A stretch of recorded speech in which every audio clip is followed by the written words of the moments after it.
रहीम अस्सलाम वालेकुम जी। मैं अपनी एक और नई वीडियो के साथ आपकी खिदमत में हाज़िर हूँ। इस वीडियो में जो आर्टिकल आया है वो 9 अप्रैल 2023 को संडे जंग मैगज़ीन में आया था और इसका उन्वान है जिगर का सरतान। और ये लिखा है डॉक्टर एम आरिफ सिकंदरी हैदराबाद से हैं ये डॉक्टर एम आरिफ सिकंदरी। उन्होंने ये आर्टिकल लिखा है तो मेरे हिसाब से इसको पढ़ना चाहिए। टॉपिक है जिगर का सरतान। दुनिया भर में अमवात का चौथा बड़ा सबब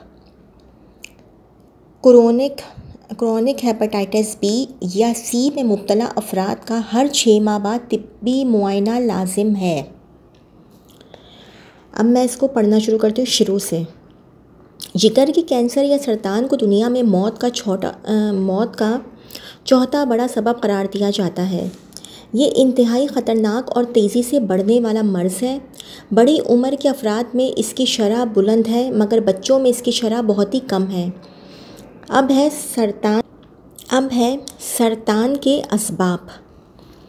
जिगर का सरतान लाहक होने की कई वजह हैं जिनमें सर फहरिस्त क्रोनिक या दायमी हेपेटाइटिस बी ब्रैकेट में लिखा हुआ है क्रोनिक हेपेटाइटिस बी, दायमी हेपेटाइटिस सी इन्फेक्शन, ल्यूरोसिरोस ये मुझे नहीं समझ में आ रहा, लीवर सर्विस और ये मुझे नहीं समझ में आ रहा है क्या लिखा हुआ है, और non alcohol fatty liver disease शामिल है। जिगर की मूर्सी बीमारियों मसलन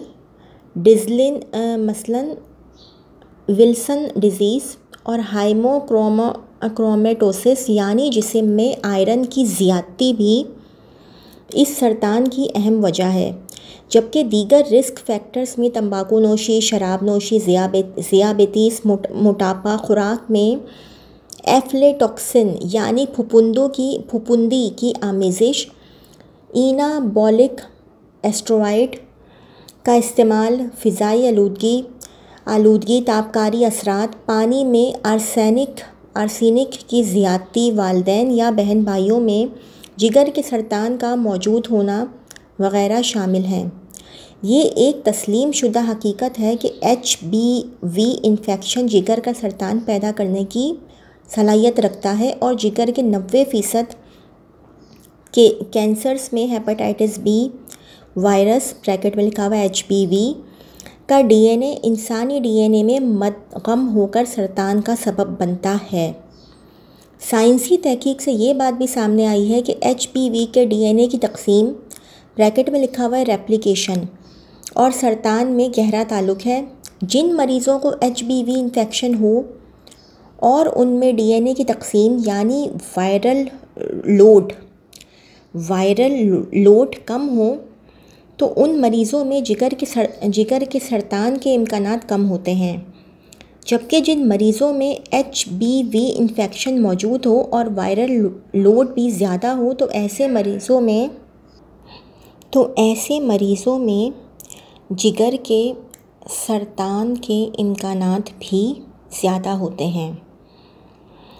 नेज़ अगर वायरल लोड्स 1000 से तजावुज़ कर जाए और एक अरसे तक जिस्म में मौजूद रहे तो जिगर के सरतान के ख़तरात बढ़ जाते हैं। दरअसल कुदरत ने हमारे जिस्म में एक ऐसा बेहतरीन दिफाई निज़ाम रखा है जो हमें सरतान से महफूज रखता है। जिगर के खुलियात में जिन्हें हेपाटोसाइट्स कहते हैं, रेटिक्यूलोन्स नामी प्रोटीन पैदा होती है जो हमें सरतान से बचाती है।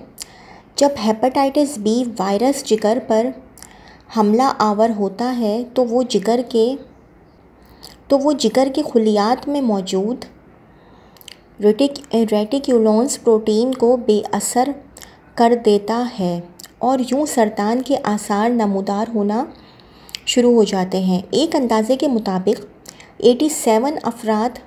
87 मिलियन अफराद दायमी हेपेटाइटिस बी का शिकार हैं, जबकि हेपेटाइटिस बी से मुतासिरा माँ से नौज़ायदा बच्चों को HBV इन्फेक्शन मुंतकिल हो सकता है या दौरान ज़च्चगी गैर शफ़ाफ़ आलात जर्राही की वजह से भी बच्चों में हेपेटाइटिस बी वायरस मुंतकिल होता है और फिर ये बच्चे उम्र भर हेपेटाइटिस बी वायरस कैरियर के तौर पर ज़िंदगी गुजारने पर मजबूर होते हैं। आसार व अलामात। इब्तदाई तौर पर मरीज़ को कोई ख़ास अलामात महसूस नहीं होती, ताहम वक्त गुजरने के साथ पेट में दर्द, ख़ास तौर पर ऊपरी हिस्से के दाईं तरफ दर्द होने लगता है। भूख में कमी, कमज़ोरी, बुखार, मतली, उल्टियाँ, बदहज़मी, सीने में जलन, अचानक पेट में पानी भर जाना यानी एसिटिस, वज़न का कम होना, खून की कमी, यरकान और पेट में रसूली का महसूस होना जैसी अलामात ज़ाहिर होने लगती हैं। तशख़ीस व इलाज। जिगर के सरतान की तशख़ीस के लिए मरीज़ की हिस्ट्री बहुत अहमियत रखती है। इसके अलावा मुख्तलिफ़ टेस्ट जैसे alpha fetoprotein, ultrasound, CT scan, MRI के साथ खून के मुख्तलिफ़ टेस्ट भी किए जाते हैं। सीरम अल्फ़ा फेटोप्रोटीन का लेवल हमारे खून में 400 mg/ml से ज़्यादा हो तो जिगर का सरतान हो सकता है। अल्ट्रासाउंड एक मुस्तनद और काबिल भरोसा टेस्ट है जिसकी मदद से 1.6 सेंटीमीटर से 0.6 सेंटीमीटर तक की जिगर की रसूली / ट्यूमर की निशानदही हो सकती है। अलबत्ता इसके लिए सोनोलॉजिस्ट का माहिर होना ज़रूरी है। बायोप्सी में 1 से 3% जिगर के सरतान के फैलने का एहतमाल होता है। खुर्दबीनी मुआयने की रोशनी में अगर ट्यूमर में बाइल यानी सिफरा पाया जाए तो इसका मतलब जिगर के सरतान की मौजूदगी है। इस किस्म के सरतान को वेल HCC डिफरेंशिएटेड हेपाटोसेल्युलर कैर्सिनोमा जिगर का सरतान खून के ज़रिए जिस्म के दीगर हिस्सों तक भी फैल सकता है। जिस्म में फेफड़े और छाती शामिल हैं। इस सरतान के इलाज में ट्यूमर / रसूली की दर्जाबंदी को अव्वलियत हासिल है और इसे मद्देनज़र रखते हुए ही इलाज किया जाता है। स्टेज 10 यानी बिल्कुल इब्तिदाई स्टेज में मरीज़ और जिगर की सेहत अच्छी होती है। एक रसूली हो जिसका साइज़ 2 सेंटीमीटर से कम हो तो मुमकिना तौर पर जिगर की पेवनकारी काबिल एतमाद इलाज है। स्टेज A इब्तिदाई मरहला कहलाता है जिसमें रसूली किसी भी साइज़ की हो या 3 रसूलियाँ 3 सेंटीमीटर से कम हों और जिगर के अफ़ाल भी बेहतर हों तो रसूली सर्जरी के ज़रिए जिगर से निकाल दी जाती है। इस तरीक़ा इलाज को सर्जिकल रिसेक्शन का नाम दिया गया है। अगर जिगर के अफ़ाल दुरुस्त ना हो, मसलन पोर्टल ब्लड प्रेशर में इजाफ़ा हो जाए या बिलिरुबिन बढ़ जाए, मगर इसके साथ कोई बड़ी बीमारी ना हो तो जिगर की पेवनकारी एक बेहतरीन इलाज है। स्टेज B को इंटरमीडिएट कहते हैं। इस मरहले में रसूलियाँ 3 सेंटीमीटर से कम हो या 3 से ज़ायद हों तो ट्यूमर की ब्लड सप्लाई अद्विया की मदद से रोक दी जाती है जो सरतान के ख़ात्मे का सबब बनती हैं। इस तरीक़ा इलाज को केमो एम्बोलाइजेशन कहते हैं। स्टेज C यानी एडवांस स्टेज में सरतान फैलना शुरू हो जाता है जो एक तकलीफ़देह सूरत हाल होती है। इस स्टेज पर फ्रंट लाइन थेरेपी के तौर पर कुछ अद्विया तजवीज़ की जाती है। स्टेज D टर्मिनल कोएंड स्टेज भी कह सकते हैं। इस मरहले में जिगर बिल्कुल नाकारा हो जाता है और मरीज़ को इंतहाई निगाहदाश्त के यूनिट में दाखिल करके उसकी ज़िंदगी बचाने की कोशिश की जाती है। आम तौर पर इस मौके पर डॉक्टर्स लवाहिकीन को दुआओं का कह देते हैं। याद रखें, जिगर के सरतान से बचाव उसी वक्त मुमकिन है जब इसकी बरवक्त तशख़ीस हो जाए और वक्त पर इलाज भी शुरू हो। इस सरतान का इलाज बहरहाल एक मुश्किल टास्क है और इसकी बरवक्त तशख़ीस के लिए सर्विलियंस प्रोग्राम शुरू करना चाहिए जिसके ज़रिए इसे बिल्कुल इब्तदाई मरहले पर शनाख्त किया जा सकता है। इस मरहले पर इलाज आसान होने के साथ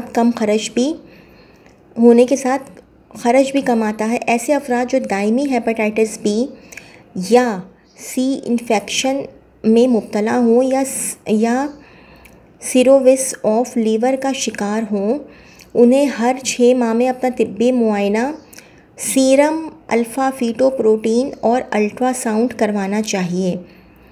अगर रसूली 1 सेंटीमीटर से कम हो तो हर 3 माह बाद अल्ट्रासाउंड होना चाहिए ताकि रसूली के साइज़ बड़े होने का बरवक्त पता चल जाए। बचाव और एहतियाती तदाबीर। इस ज़मन में सबसे अहम अमर अवामुन्नास में बड़े पैमाने पर आगाही मुहिम है कि बरवक्त तशख़ीस ही इसी सरतान से बचाव का बेहतरीन ज़रिया है। नेज़ पहली फ़ुर्सत में अपनी और अपने अहल खाना की हेपेटाइटिस बी सी की स्क्रीनिंग करवाएं। अगर ज़रूरत हो तो हिफाजती टीकों का कोर्स मुकम्मल करें। यहाँ ये बताना भी मुनासिब होगा कि सिविल हस्पताल हैदराबाद के शोबा गैस्ट्रोलॉजी की OPD नंबर 26 में हेपेटाइटिस की स्क्रीनिंग और इलाज की सहूलतें बिल्कुल मुफ्त फराहम की जाती हैं। जिगर के सरतान से महफूज रहने के लिए ज़रूरी है कि हम अपने तर्ज़ हयात में भी तब्दीली लाएं, इस्लामी उसूलों के मुताबिक ज़िंदगी गुजारें, जिनसी बेरारवी से बचें, तंबाकू नोशी और शराब नोशी से मुकम्मल इज्तनाब बरतें, मोटापा और ज़याबेतीस कंट्रोल में रखें, हजामत और शेविंग के दौरान नया ब्लेड इस्तेमाल करें, आलूदा सिरिंज से बचें, बच्चों के ख़तने के लिए जरासीम से पाक आलात जर्राही इस्तेमाल करें, इंतकाल खून से पहले स्क्रीनिंग लाजमी है, वर्जिश को अपने मामूल का हिस्सा बनाएं, मुतवाज़िन और सेहत बख्श खुराक इस्तेमाल करें, आलूदा पानी हरगिज़ ना पिएं, ताज़ा फल, सब्ज़ियाँ, सफ़ेद गोश्त, मछली, कॉफ़ी को अपनी खुराक का हिस्सा बनाएं। आवाम को जिगर के सरतान से मुतालिक मुकम्मल मालूमात की फरहमी के लिए स्कूल और कॉलेजेस की सतह पर अवामी मुहिम शुरू कराने की अशद ज़रूरत है। न्यूज़, प्रिंट, इलेक्ट्रॉनिक और सोशल मीडिया को भी जिगर के सरतान से बचाव से मुतालिक अवाम में शऊर और बेदारी पैदा करने में अपना किरदार अदा करना चाहिए। कौम तालीमी निसाब में इस हवाले से मज़ामीन शामिल किए जाएँ। कौमी तालीमी निज़ाम में इस हवाले से मज़ामीन शामिल किए जाएँ। मुल्क के बड़े शहरों में कम से कम एक कैंसर हस्पताल ज़रूर तामीर किया जाए ताकि मरीज़ों को इलाज मुआलजे के ज़मन में तवील इंतज़ार से निजात मिल सके, उसका बरवक्त इलाज शुरू हो। अलावा अज़ीम माहिरीन सरतान की कमी के पेश नज़र मुख्तलिफ़ इदारों में मज़ीद डॉक्टर्स भर्ती किए जाएँ और इन्हें जिगर के सरतान से बचाव और इलाज मुआलजे की तरबियत भी फराहम की जाए। कौमी सतह पर हेपेटाइटिस बी और सी के टेस्ट लाजमी करार देते हुए हेपेटाइटिस बी की वैक्सीनेशन का आगाज़ किया जाए ताकि मुल्क में जिगर के सरतान की बढ़ी हुई शरह में कमी लाई जा सके। कुछ ऐसे इशारे भी मिल रहे हैं कि मुस्तक़बिल करीब में रेटिकुलोन्स प्रोटीन को जिगर के सरतान की तशख़ीस व इलाज के लिए थेरेपी के तौर पर इस्तेमाल किया जाएगा, जो यकीनन एक बड़ा ब्रेक थ्रू साबित होगा। सरे दस्त तो यही कहा जा सकता है कि एहतियाती तदाबीर, बरवक्त तशख़ीस और फ़ौरी इलाज ही कामयाबी की ज़मानत है। ये कहानी लिखी है मज़मून निगार लियाकत यूनिवर्सिटी हस्पताल हैदराबाद के शोबा गैस्ट्रोएंट्रोलॉजी से बतौर सीनियर मेडिकल ऑफिसर वाबस्ता हैं और कहानी लिखी है डॉक्टर M आरिफ सिकंदरी हैदराबाद ने। कहानी कह रही हूँ टॉपिक जिगर का सरतान। अच्छा, ये तो थी मेरी आज की वीडियो। अगर मेरी वीडियो आप लोगों को पसंद आई हो तो मेरी वीडियो को लाइक कीजिएगा और मेरे चैनल को सब्सक्राइब कीजिएगा। इस वीडियो के लिए इतना ही। अल्लाह हाफ़िज़।